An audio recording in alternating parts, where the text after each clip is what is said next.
27 दिसंबर की रोज रात के तकरीबन 1:30 बजे का वक्त। बाहर घना कोहरा है। अंधेरे कमरे में अपने बिस्तर पर अकेला बैठा शुभम दरवाजे पर खटक सी महसूस करता है। अब दिमाग में कई ख्याल दौड़ रहे हैं। दरवाजे पर कौन होगा, वो भी इतनी रात? कोई चोर या कुछ और? तभी चौखट पर दरवाजे की दरार से गुजरती हुई परछाई नजर आती है। शुभम के जहन में अब कई शब्द कौंधने लगे हैं। कोई इंसान या भूत प्रेत? शुभम हिम्मत करके कमरे में लगी खिड़की की तरफ बढ़ता है। शीशे के पीछे से झांकता है और सामने दिखता है पड़ोस का विनय, जो अपने डॉगी के साथ इतनी रात टहलने निकल पड़ा है। पर कल्पनाएं भी हमें कहां कहां घुमा लाती हैं। कई शुभम ऐसी सिचुएशन में कमरे में दुबक कर बैठ जाते हैं, लेकिन कुछ ऐसे होते हैं जो टॉर्च लेकर खोजने निकल जाते हैं कि वजह क्या है। ये शुभम तो हमारी एक छोटी सी कहानी का महज एक काल्पनिक किरदार था, लेकिन गौरव तिवारी ने हकीकत में न जाने कितने लोगों को भूत प्रेत की मनगढ़ंत कहानियों से निकाला है, उन्हें साइंस से रूबरू कराया है, बताया है कि भूत प्रेत एग्जिस्ट ही नहीं करते। आज हम गौरव की बात इसलिए कर रहे हैं क्योंकि दिसंबर 2025 में Amazon MX प्लेयर पर भय the Gaurav Tiwari mystery release हुई है। इसमें करण और कल्कि केकला जैसे स्टार्स ने उनकी जिंदगी के रहस्यों को फिर से जिंदा कर दिया है। 2000 का दशक। इंडियन टेलीविजन में हॉरर का मतलब डरावना मेकअप, VFX, दरवाजों की चरमराहट और शो के बैकग्राउंड म्यूजिक यही हुआ करता था। तब गौरव तिवारी ने पैरानॉर्मल इन्वेस्टिगेशन को एक प्रोफेशन, एक साइंस, एक पैशन के तौर पर पेश किया। उनकी पर्सनालिटी किसी मूवी हीरो से कम नहीं थी, लेकिन उनकी पर्सनल लाइफ किसी थ्रिलर फिल्म के कॉम्प्लिकेटेड प्लॉट से भी कई ज्यादा गहरी और उलझी हुई थी। 2 सितंबर 1984 को जन्मे गौरव के करियर की शुरुआत काफी ग्लैमरस रही। उन्होंने 16 दिसंबर और टैंगो चार्ली जैसी हिंदी फिल्मों में कैमियो रोल किए।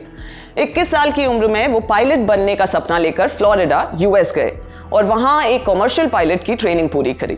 US में रहने के दौरान उन्होंने अपने अपार्टमेंट में कुछ ऐसी घटनाओं को सेंस किया जिन्हें साइंस की कोई भी थ्योरी समझा नहीं पा रही थी।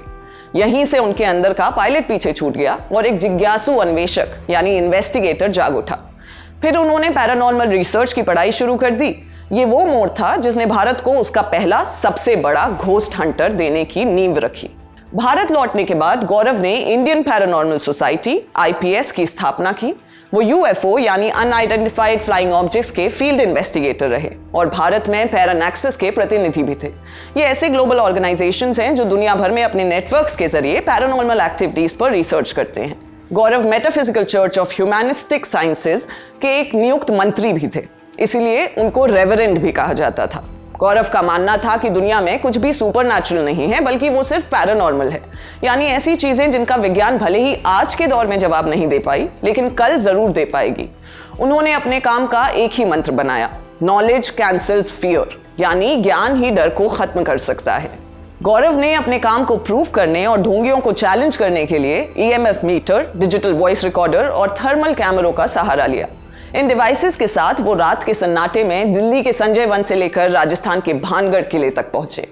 उनका मानना था कि इससे वो सच के कुछ और करीब पहुंच पाएंगे। गौरव तिवारी का कद तब और बढ़ा जब वो टेलीविजन की दुनिया में आए। उन्होंने रणविजय सिंह के साथ MTV girls night out, ZTV के फेयर फाइल्स और सनी लियोनी के साथ हॉन्टेड वीकेंड्स जैसे शोज में काम किया। गौरव हर उस जगह मौजूद थे जहां डर से जुड़ी हुई कोई भी बातें हो रही थी। गौरव कहते थे कि रूहें हमें नुकसान पहुंचाने नहीं आती, वो सिर्फ अपनी प्रेजेंस का एहसास कराने आती है। डरावनी घटनाओं से जुड़े शोज गौरव ने सिर्फ भारत ही नहीं बल्कि विदेशों में भी किए, जैसे हॉन्टिंग ऑस्ट्रेलिया। कहा जाता है कि गौरव बढ़ती शोहरत के बीच अपनी पर्सनल लाइफ में घटते जा रहे थे। गौरव ऐसा दावा करते थे कि कुछ ऐसी ताकतें हैं जो उन्हें अपनी ओर खींच रही हैं। उन्होंने बताया था कि कुछ नेगेटिव चीजें उनका पीछा कर रही हैं और वो थोड़ा परेशानी में रहने लगे थे। उनकी पत्नी ने भी बाद में बताया कि गौरव अपनी मौत से कुछ समय पहले काफी स्ट्रेस थे। बकौल उनकी पत्नी, गौरव को लग रहा था कि कोई शक्ति उन्हें अपनी ओर खींच रही है। 7 जुलाई 2016 इस सुबह गौरव तिवारी अपने द्वारका वाले घर के बाथरूम में मृत पाए गए। उनके गले में एक काला निशान था।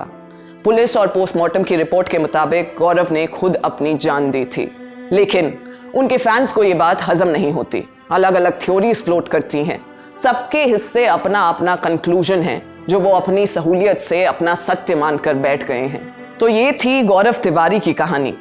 आपकी राय हमें कमेंट बॉक्स में प्लीज बताएं। देखते रहिए दी लल्लन टॉप।